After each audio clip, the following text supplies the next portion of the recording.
Good evening and welcome to the news tonight. Here are the headlines of this hour. Political solution to the Naga problem in a few months, assures Prime Minister Narendra Modi at a campaign rally in Nagaland. Promises to address the problems of connectivity and jobs for youths if a BJP government is elected in the state.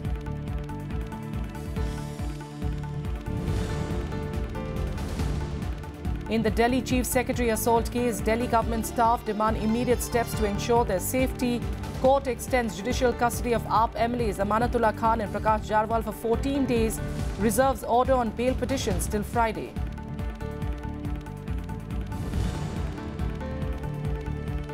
Punjab National Bank responds to fugitive jeweller Nirav Modi's claims about destroying his business. Bank asserts that it has taken all lawful measures to recover its dues. Asks Nirav Modi to come up with a concrete plan to return its 11,400 crore dues, while CBI arrests Rotomac pen company owners.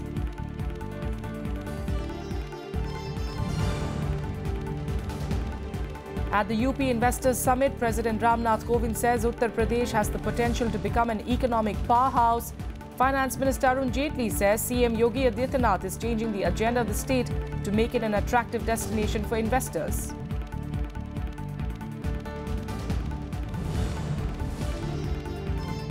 And controversy over pro-Khalistani activist Jaspal Atwal's presence at Canadian Prime Minister Justin Trudeau's event in Mumbai. Trudeau promises action after his party MP takes responsibility for inviting Atwal to the event. External Affairs Ministry to investigate how a convicted terrorist got an Indian visa.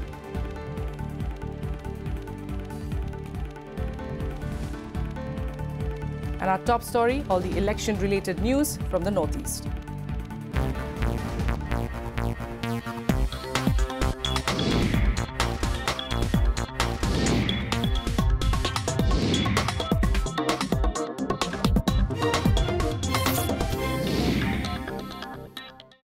With polling in Nagaland just around the corner, campaigning is intensifying in the state. Giving a boost to the BJP's campaign, Prime Minister Narendra Modi addressed an election rally in Tuensang district. Speaking at the rally, the Prime Minister said that the government is working on a solution to the Naga issue. Prime Minister Narendra Modi addressing a campaign rally in Nagaland's Tuensang district, spelling out his vision for the Northeast, assuring people that a political solution to the Naga problem will be found soon. जो राजनीतिक समस्या है, उसके समाधान के लिए भी हमारी सरकार गंभीरता से प्रयास कर रही है। मुझे उम्मीद है कि अगले कुछ महीनों में नागालैंड के लोगों के लिए सम्मानजनक और उनके राजनीतिक अधिकारों का आदर करने वाला समाधान हम प्राप्त कर सकेंगे। इसके लिए हम सबको साथ चलना होगा, सबको साथ लेकर चलना है।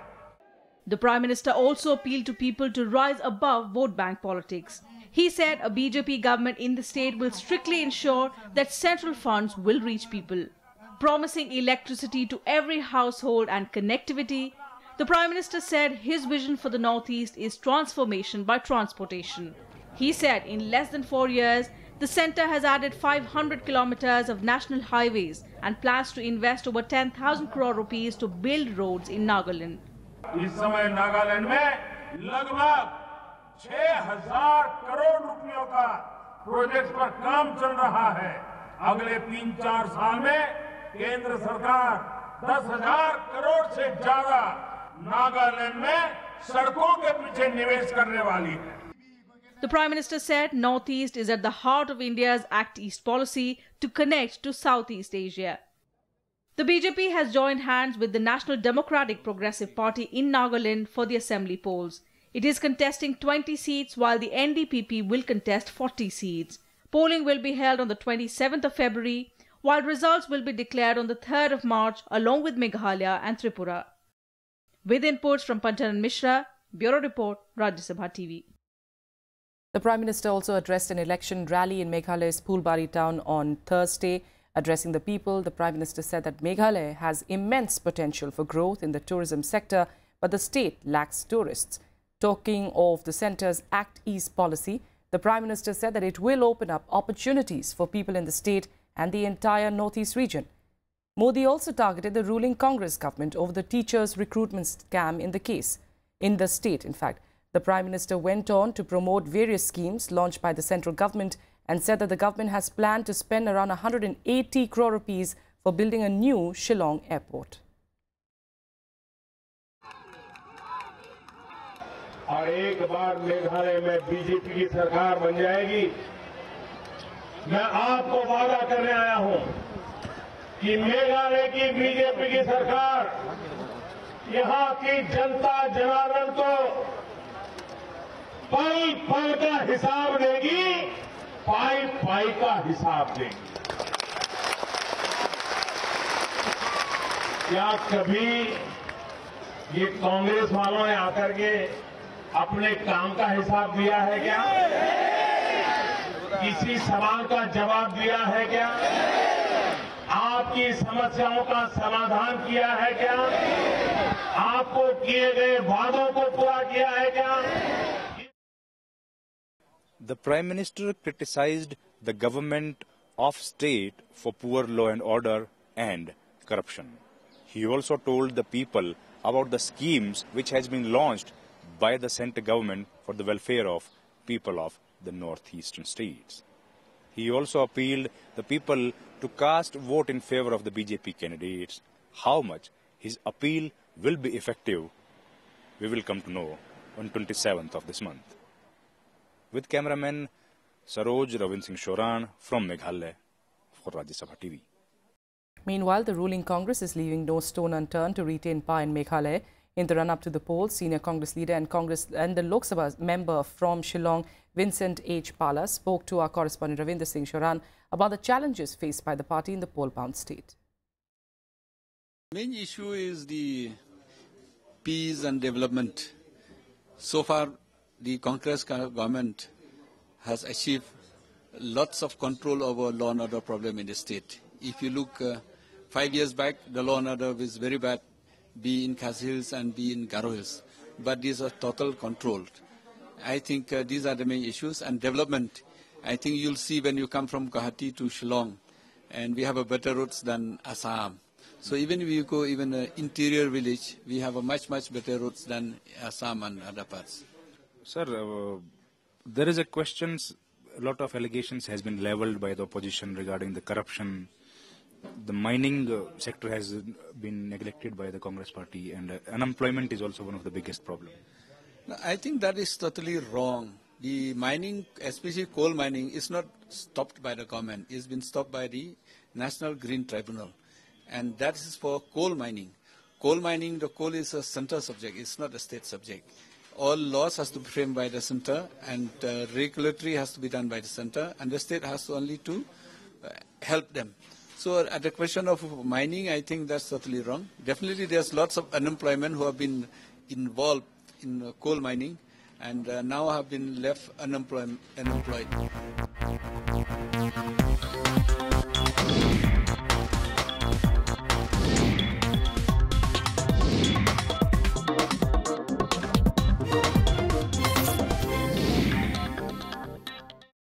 On to more national news, and President Ramnath Kovind today called Uttar Pradesh an irresistible destination for investors in India. He said the state has one of the world's largest workforces as well as consumer markets. President Ramnath Kovind was addressing the concluding session of the UP Investors Summit 2018. He also said that Uttar Pradesh is full of possibilities due to its special geographical location, its natural resources and talented young people, adding that the UP government has shown determination in providing a facilitative environment for business. The president also said that Uttar Pradesh has a strong foundation for development with the joint efforts of the centre and the state government. He said that the state has the potential to become the largest state economy in the country. Terming GST as a milestone, President Kovind said that the new tax regime has broken down barriers between states while providing a boost to creation of a common market and a more formal economy. निवेशकों ने उत्तर प्रदेश में पूंजी लगाने के लिए जो उत्साह दिखाया है उसके काफ़ी स्पष्ट कारण हैं। देश की सबसे बड़ी श्रम शक्ति और उपभोक्ताओं की संख्या वाले इस प्रदेश में देश की सबसे बड़ी राज्य अर्थव्यवस्था बनने की पूरी क्षमता है। ईज ऑफ डूइंग बिजनेस तथा औद्योगिक सुरक्षा के बारे में राज्य सरकार ने दृढ़ संकल्प का परिचय दिया है। And Union Finance Minister Arun Jaitley also addressed the UP Investors Summit on the concluding day. Speaking at the summit, he termed urban infrastructure as an engine of growth crucial for attracting investment in Uttar Pradesh. Lauding UP Chief Minister Yogi Adityanath's efforts to improve ease or to in fact provide ease of business in the state, Arun Jaitley said that the state government is on a mission to rewrite the history of UP. He said that the state has witnessed a vast improvement in law and order situation as well. निवेशक उस प्रांत में जाता है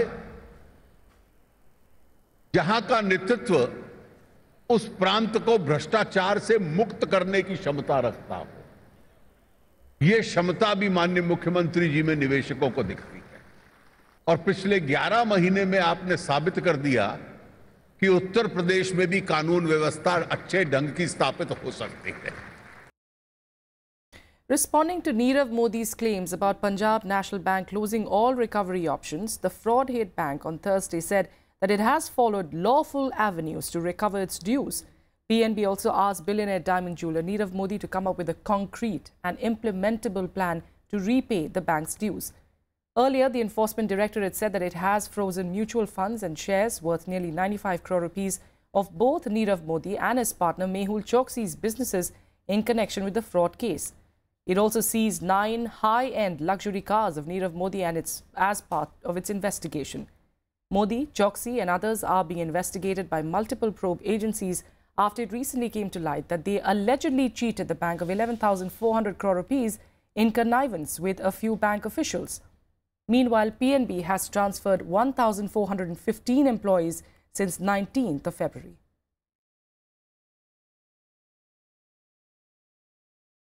And in the Rotomac fraud case, the CBI arrested the owner of Rotomac pens Vikram Kothari and his son Rahul on Thursday.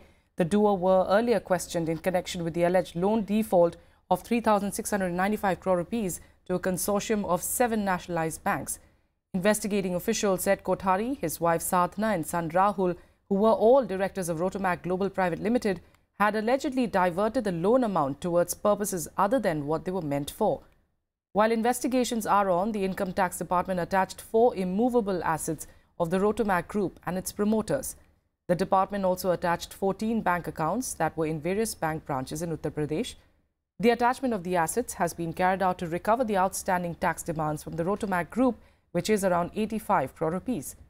On Wednesday, the Enforcement Directorate had notified all the land, sea and airports in the country to prevent the exit of the Kothari family members from India. In Delhi, the Delhi court on Thursday ordered that both the Aam Aadmi Party MLAs Amanatullah Khan and Prakash Jarwal, arrested in connection with the alleged assault on a chief secretary, will remain in 14-day judicial custody. The MLAs will remain in Tihar jail. The court also reserved an order on their bail pleas for Friday.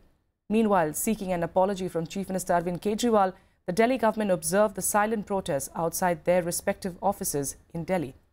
They also demanded an immediate step to ensure their safety. Aam Aadmi Party workers staged a protest of their own outside Home Minister Rajnath Singh's residence after he demanded the alleged assault. He in fact condemned the alleged assault on Prakash Jarwal. BJP too, on Prakash, the chief secretary of course. BJP too protested against the Aam Aadmi Party government outside Deputy Chief Minister Manish Sisodia's residence. They demanded Sisodia's resignation.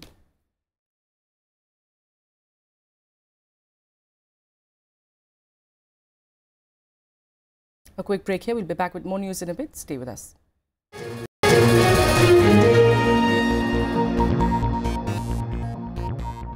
Welcome back. Canadian Prime Minister Justin Trudeau today responded to the controversy over the invitation to convicted Khalistani activist Jaspal Atwal to his events in Mumbai and Delhi. He said that he would take action against the person responsible for sending the invite. Atwal attended his events in Mumbai. Canadian MP Randeep Sarai said that he takes full responsibility for inviting Atwal and put out an apology. never should have received an invitation, and as soon as we found out, we rescinded the invitation immediately. The Member of Parliament who included this individual has and will assume full responsibility for his actions. Jaspal Atwal is a member of the banned International Sikh Youth Federation. He was convicted for trying to kill then Punjab Minister Malkayat Singh Sidhu in Vancouver in 1986 and was sentenced to 20 years in jail. Moving to control damage, the High Commissioner of Canada, Nadir Patel, cancelled the invite to Atwal for the dinner hosted for Trudeau in Delhi. External Affairs Ministry spokesperson Ravish Kumar said that the government is probing how Atwal got a visa to enter India. On the visa part, it is something which has to be, perhaps I can't say immediately how that happened. There are different ways of people coming into India, whether you are an Indian national, whether you hold OCI cards. So we are ascertaining details from our mission. We will have to see how this happened, and then I can perhaps at a later stage I can share some details on this matter. And staying with Mr. Trudeau's India visit, the Prime Minister of Canada addressed a meeting of business community in Delhi. He highlighted opportunities for businessmen available in Canada for both new and already existing businesses. And on Friday, he will discuss with Prime Minister Narendra Modi how cooperation between the two countries can be strengthened further. Prime Minister of Canada to deliver his... Canadian Prime Minister Justin Trudeau on Thursday invited Indians to start businesses in Canada. Both also value diversity and the many benefits that it brings to our societies. I say all the time that Canada is strong not in spite of our differences, but because of them. And my friends, the same can be said of India. Diversity of religion, gender, lived experience, these things enrich us and make our communities stronger and more resilient.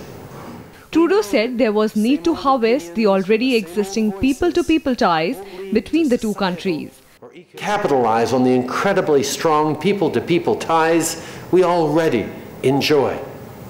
How do we leverage the business and knowledge networks that already exist between our two countries? How do we make sure that Canadians and Indians better share information, better invest, and better cooperate with the shared goal of economic success? Trudeau said India, like Canada, should take advantage of its diversity as it allows more play to ideas from different segments of population.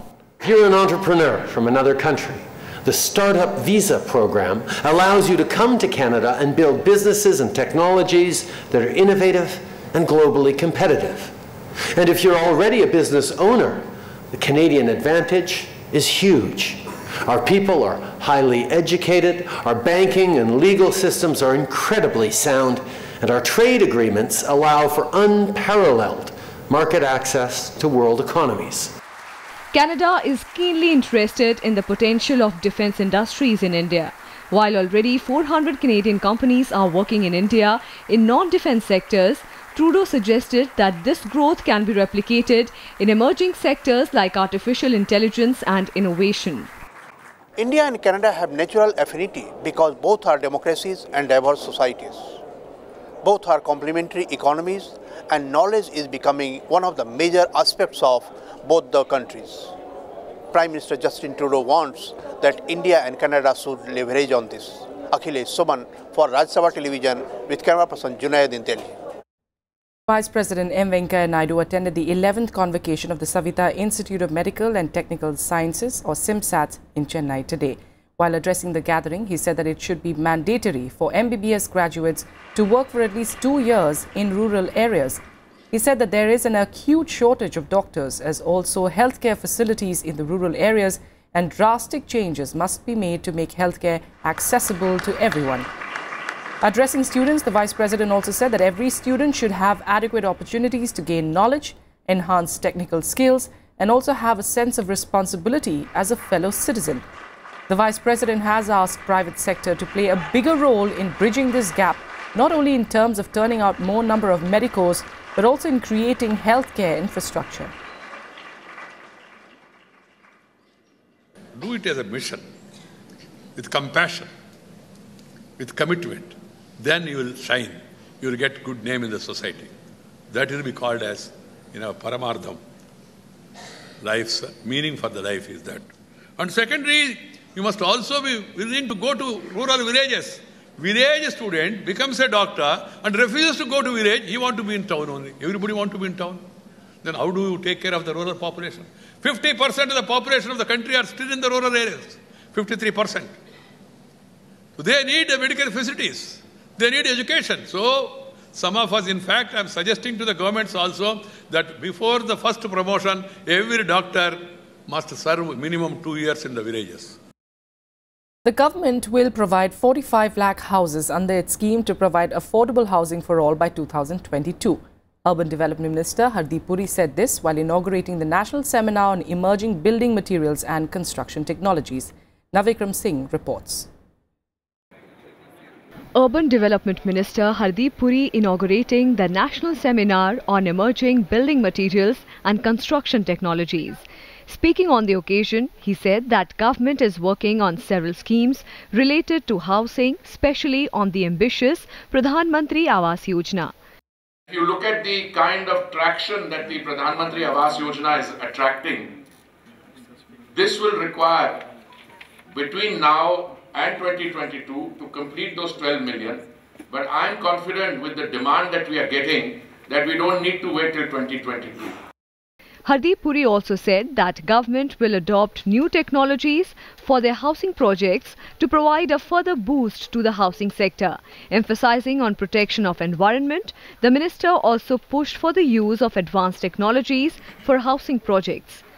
If you look at the environmental damage, 43 to 45% of that is caused essentially by the kind of buildings that we have. So our first task should be to bring that 45% negative damage, bring it to neutrality, and then using these technologies, make these buildings positive emitters. The minister also released a mobile app on bamboo housing and construction during the event. An exhibition has been organized on the sidelines of the two-day seminar. Navikram Singh's report for Rajya Sabha TV. And now let's get you some more national news updates in Nationwide.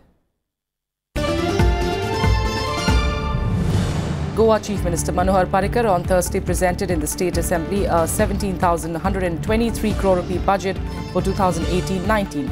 This is an increase of 6.84% over the ongoing fiscal, with a stress on education and job creation. Parrikar was undergoing treatment at a Mumbai hospital for a pancreatic ailment but returned in the afternoon. In his speech in the House, which lasted only 5 minutes, Parrikar said that he would make a supplementary statement before the end of the current financial year.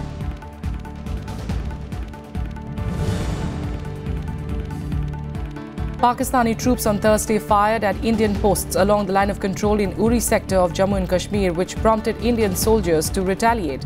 According to the army, no casualties have been reported in the incident so far.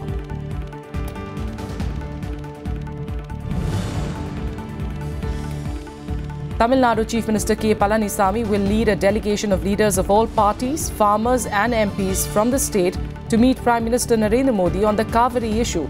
This has been decided at an all-party meeting on Thursday.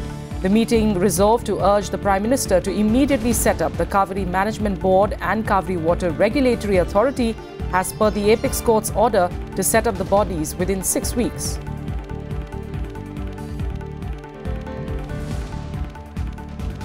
And in some international news, US President Donald Trump has said that he will consider a proposal to arm school teachers in an attempt to prevent mass shootings. The US President suggested the idea after holding a listening session at the White House with survivors of last week's Florida school shooting and others affected by gun violence. He said a staff member with a gun could end an attack very quickly, adding that allowing airline pilots to carry and conceal guns had demonstrated the measure could be a success. He backed calls for improved background checks for gun buyers as well. Earlier, ahead of Trump's meeting, hundreds of teenagers from the Washington D.C. suburbs rallied outside the White House.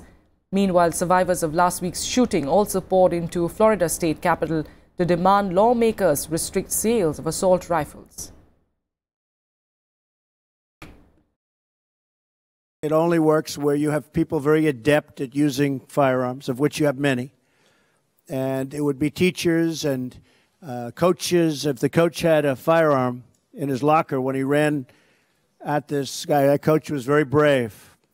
Saved a lot of lives, I suspect. But if he had a firearm, he wouldn't have had a run. He would have shot, and that would have been the end of it. And this would only be, obviously, for people that are very adept at handling a gun. And it would be, it's called concealed carry, where a teacher would have a concealed gun on them.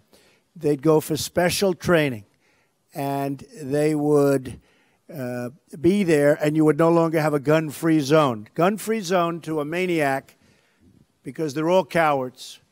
A gun-free zone is let's go in and let's attack. School teachers have more than enough responsibilities right now than to have the awesome responsibility of lethal force to take a life. Nobody wants to see a shootout in a school, and a deranged sociopath on his way to commit an act of murder in a school with the outcome, knowing the outcome is going to be suicide, is not going to care if there's somebody there with a gun. That's their plan anyway. And that's it on the news tonight. Thank you for joining us.